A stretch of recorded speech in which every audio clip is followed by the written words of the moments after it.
Hey. Welcome to the Beyond the Prophy Podcast. I am your host, Jasmin Haley, founder of Beyond the Prophy, and today's guest is Jonathan Bonanno. I am very excited to have him a part of our discussion today. He is a new member of the Beyond the Prophy community. Jonathan Bonanno is a pioneering figure in recruitment process outsourcing RPO solutions for dental service organizations and emerging groups.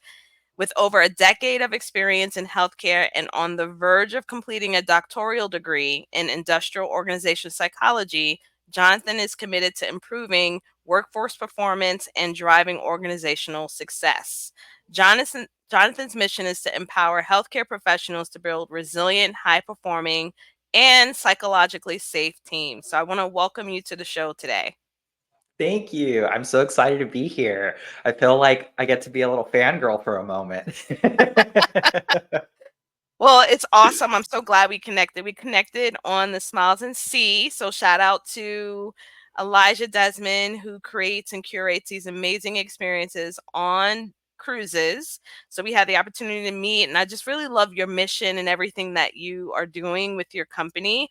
So I thought that this would be when you submitted your information. I was like, yes, let's go. Like share your brilliant work. So let's just dive Thank right you. in. You're a psychologist, you're in dentistry specifically. I want to know how those two forces merge together for you in your professional career. Yeah, absolutely. So when I first started out inside of my really career planning portion of my life, when you're 16, 17 years old and your career counselor comes in and says, all right, plan your life. I was going the direction to become a plastic surgeon. I started doing all of my prerequisite courses by my sophomore year of high school. And then I became a certified nursing assistant by my senior year. And I really just kind of fell into the clinical side to quickly realize that I had no interest in being clinical. I'm not somebody that can handle the smells, blood, odors, none of that stuff. I have a bunch of tattoos, but I also hate needles. So figured that probably wouldn't be the best route to take as a plastic surgeon if I couldn't even stomach what I'd have to experience. Right. So I took a step back from school. I went more of the business route of healthcare and started working within corporate centers, whether it was in the med surg space, pharmaceuticals, copay assistance programs. Then merged into more of the business analysis side, where I was launching, deploying, and staffing more of the systems and structures for these like copay programs that we would initiate and implement once the FDA released a new medication. And it was that moment actually where not only was I presented the opportunity to join the world of dentistry, I was also starting to look at, okay, I'm already in like heavy project management and implementation space. I'm already moving people in this realm, but I'm not getting the desired outcome that I might have. I mean, I was young at the time that I really joined that arena, if you will. I was 20 by the time I hit my first leadership role in those conversations. So it was Mm, very new. It was very yeah. foreign. It was very much the who's this young kid telling me what to do? And me being the young kid leading the project, telling people what to do, I started looking at it from the realms of, well, how do I be more people focused and people centered rather than so project focused and project centered? Meaning, I know that there's a timeline, there's a budget that I have to meet and stay within, but how can I do a better job of doing that when I have the people motivated around me to support that end outcome? Mm, So while I was making that transition into dentistry, I was also making that internal transition from looking at how am I operating with people in my day to day. And mm, that's where I really found an interest in the psychology of it all. My undergraduate and my graduate are both more focused on business administration and business management. But again, that doesn't really touch or really even scratch the surface of how you really inspire and understand what's going on with people. That's where we get to dive into like the mental health constructs of it all. And mhm. it just opened up a wedge for me. And that's where I fell in love with it, is how do we make sure that the people that we're supporting other people feel supported still too? Yeah. So for those listeners who may not have had, because obviously I know the terms of psychological safety, we actually talk about it, I feel like more extensively outside of dentistry. I've Mm. heard that specific term more than anything, but I would love for you to kind of define that for people who are listening, who may be hearing that for the first time, who may not understand exactly. They may have felt it, they may have dealt Yeah. with circumstances, but they never really have been able to put a label to it. Can you just describe what exactly that is? Yeah, absolutely. So, in a nutshell, psychological safety, when it is present, it is a culture of rewarded vulnerability, meaning I can show up to be my authentic self, whether that's super high Jonathan and he's showing up in his leopard spots, or he's a little bit more introverted and reserved and he needs somebody to poke out some of those spots that I might be missing that day. That's where Mm, we start creating that level of camaraderie and understanding. Psychological safety really stems from the level of trust that you want to have enveloped and developed amongst your organization. So, what are you doing to really create that as the foundation for cultural awareness and cultural understanding to be developed? As you mhm, mentioned, psychological safety is not commonly spoken about within dentistry. It is a discussion beyond it. And it's great that now it's happening and taking place. I think my essence from it and the angle that I play from it is let's make sure it's not a buzzword. So in order to make mhm, psychological safety present, you prioritize it. And it talks about being vulnerable. So if I'm coming to you, Jasmin, saying, "Hey, Jasmin, we had a really great huddle yesterday. There was an opportunity inside of where I think you could have led the conversation a little better. Are you open to some feedback?" Hey, JB, yeah, sure. I'm happy mm, to have the conversation. Let's talk about it. Okay, great. Here's where you did this like amazingly and beautifully, right? It's almost like the feedback sandwich starts bubbling into it. But it has mhm. to start with, do I even have your listening right now? Do we have a Yeah. level of connection? Do you trust what I'm going to say is in the essence of support and love and affinity, not from the essence of I'm breaking you down because these were your opportunities? Yeah. And it's so needed. It's so needed because when we're in school, I've had experience as a clinician, as a dental assistant, as a hygienist, as a faculty member in academia. I'm an entrepreneur now.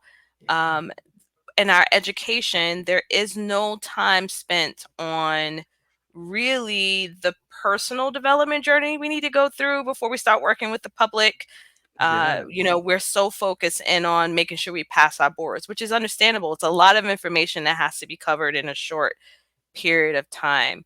So when right. you're thinking about, culture, because what you're describing is really a culture of a practice, and thinking about psychological safety and the work that you do to help other teams be able to develop that, what would you say is like one of the first steps for those someone individually? Because I feel that for me personally, the first step was working on myself. Absolutely. And Absolutely. that made it a little bit easier. So I would love to know from your psychology background, what does that look like? Yeah, that is such a great position to operate from and space to create from too. When I start thinking about the individual representation and the person and human that we are in the space that we want to build or walk into, right? It starts with us. You are completely spot on. So when we start looking at creating a psychologically safe environment, it starts with us inserting that level of safety and trust. And that starts with just being open. And as weird as that might sound, it's being open to the fact that there's going to be an exchange of ideas, and not all of them I'm going to be able to agree with. So, what am I going to be able to do with the energy that then heightens or lowers during those conversations? Mhm, So, when I'm looking at it from an individual basis, I'm going to look at it as to be as my authentic whole self as much as I can be. But I'm going to be mindful of the energy and the environments that I'm also walking into. So, if I'm working with a team that's maybe just had a complete breakdown. There's a lack of camaraderie. There's nothing but conflict. There's not a lot of synergy. Maybe there was just a buyout that happened and then there's new team members in. Well, the way that I like to phrase that is, have you ever been to a family reunion and you stick out like a sore thumb because you don't know that you had this many family members, and you don't know who to mhm, talk to because you don't see like your cousins that you go and hang out with, right? mhm, That's kind of the same feeling that ends up happening when we're introducing new ideas, new concepts, new team members into something that's very established. What are we now having to figure out mhm, and do? So, when we start thinking about psychological safety from an individual basis, it's coming in with that openness. It's coming in with the idea of I'm going to be able to be curious and I'm going to be willing to have a conversation with those that are around me, even in mhm, sight or in light of those disagreements and those breakdowns. Part of the psychological safety conversation also is there sometimes becomes a misconstrued understanding that it's something where everybody needs to get along and agree to, and that is where everyone should be kumbayaing from, that's not the healthy cycle or side of really creating the culture of a dynamic ability or thriving capabilities or growth and development, right? Like, you have to be willing to challenge some of the status quo. You have to be willing to get into the conversations and lean into them, even if they're super uncomfortable. So Mm-hmm. when we want to create that psychological safety, it starts with us. We have to identify what safety really looks like for us too. Is it in way of being? Is it a level of feeling? Is it how we're conversing, communicating? It really has to be the layers in which you want to peel back from to really peel it back to the direction you want to go. Yeah. I love that. I really, really love that. And I do feel like I have to be honest, most folks don't like sitting with themselves. If you have to get quiet and really get introspective and think about the way that you view the world and think, people want to avoid that. They'll do everything else but actually sit with themselves. And it just sounds like, that awareness piece is super huge. But I would love to know, like, I'm sure the listeners get it. Like, yes, most everybody that listen are purpose driven, heart driven folks, and so Yeah. we're always touching in with the internal side of us. But I would love to know, like, what have you seen as far as pushback?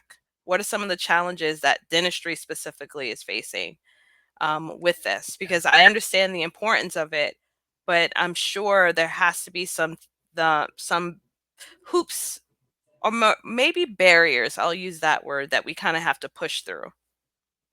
Yeah, I would say the biggest barrier and the biggest issue inside of really instilling the psychological safety conversation is that there is no lack or is a complete lack of trust. There's no form of trust being present amongst the team to even have a Mm. conversation.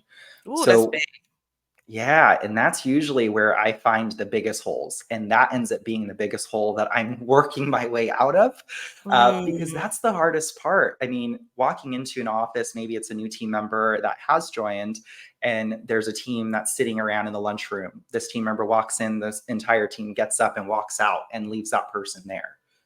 There's a Mhm. level of trust that's not present. And that could be whether there's no form of camaraderie, there's no form of level of engagement. Maybe team members are disengaged and operating in silos. So Mhm. when you become aware of it, because awareness is the key to it all, are you creating trust? Are you interested in developing trust with one another? And it's Mhm. not just trust in language, it's again trust in actions. So what are people doing if I'm going and leaving a scalar on one of my mats and it happens to fall and I'm running to the left to go to the next operatory? Who's coming in behind me to help grab that scalar? Right, Mhm. it's the unexpected expectations that end up showing up when we have trust present. And when you have that, I find that teams are much more open to have now those conversations of, okay, now that's not working. We're having this many drop offs on our hygiene schedule. This is what we should be doing. Oh, no, this is what we always do. So just keep doing it. Well, Mhm. that gets pushed under the rug. The moment that it becomes present and trust is present, we can say, hey, no, actually, we've tried it that a little too long now. Let's try a different approach and different method because this has been our approach we've been using for 9 years. Now let's try something else for the next 9 days. Doesn't work? Mhm. Great. At least we can say it didn't work. But then it goes back to not deflating that person inside of what they're sharing. Okay, great. There has to be some success in the last 9 years there. But what other success can we get from this? How do we go from good to great? You can't have those conversations if you're just in the way of, or excuse me, you can't have those conversations if you're just in the immediate like idea and solution sharing because then Yeah. nobody's really listening. They're just listening to respond. Exactly, exactly. So for you specifically, this is your expertise, this is your what you're passionate about. I would love to know what you're specifically doing to help individuals, teams, or leaders to be able to create a safe space. What does that look like for how you're creating this new movement? Yeah. And thank you for asking that question. And I'm going to take it back to your first comment, which is it starts with us. Mhm. So I used to be somebody that was on a team. My first leadership role was 20. My first senior leadership role was 23. I was very young, thrown into at times the wolf den. And, you learn to deal with it and you grow up really quickly.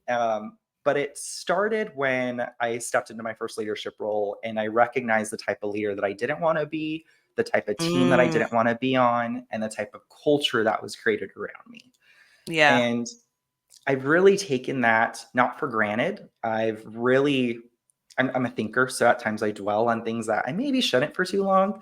Mhm. And those are areas that I would go back to commonly and look at, like, okay, what was I doing back then that wasn't producing the outcome I was looking for? What type of relationships was I having with people? What type of conversations was I having with my leaders or even myself and my peers? Mhm. And that's where I knew that I needed to make a change for what I wanted to be able to leave a footprint on. Mm. So it started with me. It started with a lot of the intrinsic thinking. It started with, okay, if I'm coming into a space, what's that perception? What's the feel? If am I coming in like I'm giving fist bumps and high fives and knuckles to everybody because that's just what I like to do. It's a way of acknowledging everyone around you. It's making sure that everyone feels seen, it feels heard, feels represented, just in those minute actions.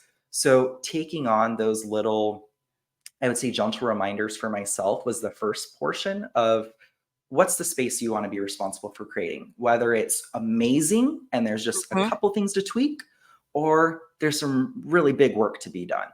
Yeah. It started with me looking back at the energy, the conversations, my mental health, my Yeah. headspace, because it's not effective for me to go into a space or an environment where they're expecting me to be on or present, and I'm really operating from about like 20%. And Mhm. that's not really helpful either way. Yeah. So inside of that, I then developed what I call the lab methodology, and it is where we learn, assess, and build. It's really from a state of observation. I'm very introverted. I'm an extroverted introvert in many regards, and I think a lot. So I like to go into more of an observing state, and then I will identify, okay, here's where some of our strong suits are. Sounds pretty routine, pretty basic as far as an exam goes, but it lets me kind of put myself in the passenger seat while everybody else is driving. And now I can say, all right, I'm coming in to press the brake here, or we're going to speed up here. Almost like the secondary driving advisor. That's the Mhm. role that I'll take on. So I'm curious, like, if you're not in a management position and you happen to be more of a support auxiliary role, like, how can you even introduce to if it's a dental team specifically, that this is the next thing that we should be working towards? Absolutely. The one thing that I love to say when it comes to how it flows is how we create the flow. It's not a top down approach and it's not a bottoms up. It is happening everywhere in between and in the middle. So that Mhm. means if I am a front office coordinator and I'm coming in and I just heard this podcast and I'm like, hey, doc, let's talk Mhm. about psychological safety. Have you heard of it before? No, I Mhm. haven't. What did you hear? Well, here's some things that I'd love for us to consider. I'd love for us to have a little bit more team camaraderie outside of the office. Can we do like a quarterly event and we just go smash a bunch of glass stuff at a smash room? Like, how Yeah. can we have some engagement? It's very, very simple of just asking the right questions. And it's about asking, right? Elijah says the thing about closed mouths don't get fed. Same Mhm. concept shows up here. We have to make sure that there is a conversation taking place. So even as a contributor, auxiliary role, you're able to be the change agent for the space that you are inhabiting too. You're, whether leadership's in your title or not, you have your own voice, you have your own skill set, you have the power to create the lead and cause the change if that's what your intentions are. So Mm. comes from the intentions too. Are you bringing up psychological safety in a way of identifying that we don't have a safe environment, so it becomes a form of attacking and blaming? Or are you coming at from a solution orientation? Hey, Yeah. we're not seeing eye to eye, and I want to see eye to eye because I know this team is great and I love working here and I love our patients. Yeah. Great. Let's figure out how we do it. There's Yeah. no right or wrong way to create that level of safety and trust. The most important thing is that it's present. Mhm. I really love the example you gave at the outset of that answer, where it was more focused on, "Hey, have you heard of this term?" I think it would be great if we can kind of build more camaraderie, because our initial reaction, which we often see in the dental forums, online, in various groups, is to complain and to start with the negative part. And there was two instances, two examples you gave where we started off with more of a positive approach to something without finger pointing. So it was like the feedback one where you gave like, hey, these are the points that I appreciate. Would you be open with feedback? Then you gave the second example, which was more of, hey, have you heard of this term? Now, of course, they may have heard of it, but Yeah, you're lighting it up. You're removing any defense mechanisms that someone may come up with that will definitely not actively listen to what you have to say if your approach is off. So I love how you absolutely. just demonstrated that to help us see that, one of the key ways in which we can start creating more of a psychologically safe environment is just working on our own communication skills and how we're approaching. And possibly for me, I've had to regulate myself. Sometimes it's not a good time to have the Yeah. conversation. Yeah, You exactly. don't I'm have to not in walk a good away. mood. Right. Yeah, I'm not in a good mood. I'm not ready for feedback. Otherwise, you're gonna have some too, right? Like Right. it's funny. It gets us out of our own space, and I think the most daunting thing that ends up showing up about it is the psychology concept of it all, because Yeah. it creates it like, oh, they're gonna get in my head. No, no, no. We want you to get in your head. Yeah. Here's what you can do to start solving for whatever those hurdles, roadblocks are that maybe are created or fictitious. Yeah, that's so good. I love that. Get in your own head. Get in your own head. Because Yeah. when we work on ourselves, it brings you more peace. Your even your life, just every interaction will just show up differently. I've just noticed that Yeah. from myself, the shifts in my personal life and in my professional life just because of the work that I've done within myself. There are times though that you may have to exit stage left. We're not going to deny that, right?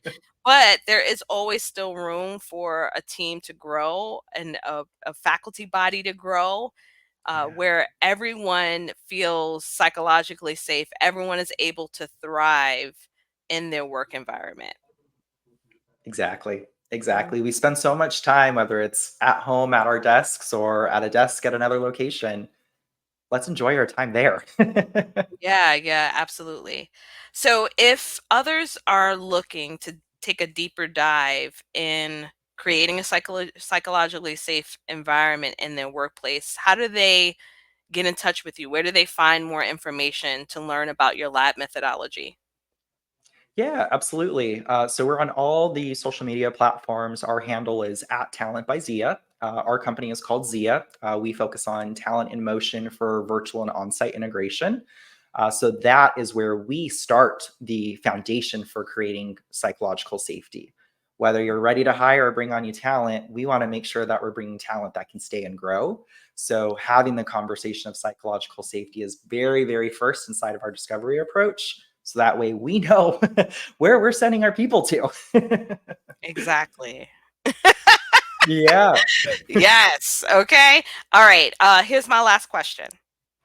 I would love to know, we can go back to Jonathan at the beginning of his leadership journey. What is one piece of advice you would give yourself?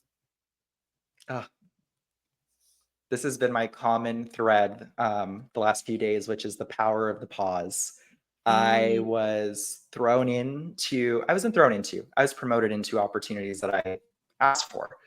I mm, was never fully mentally ready for mm, them, and I was rushing through them. And mm, now, as I look back almost 10 years ago, there were a lot of moments that I felt like I could have sat with, processed more, grown from, versus experience it for what it was and move on to the next experience to encounter.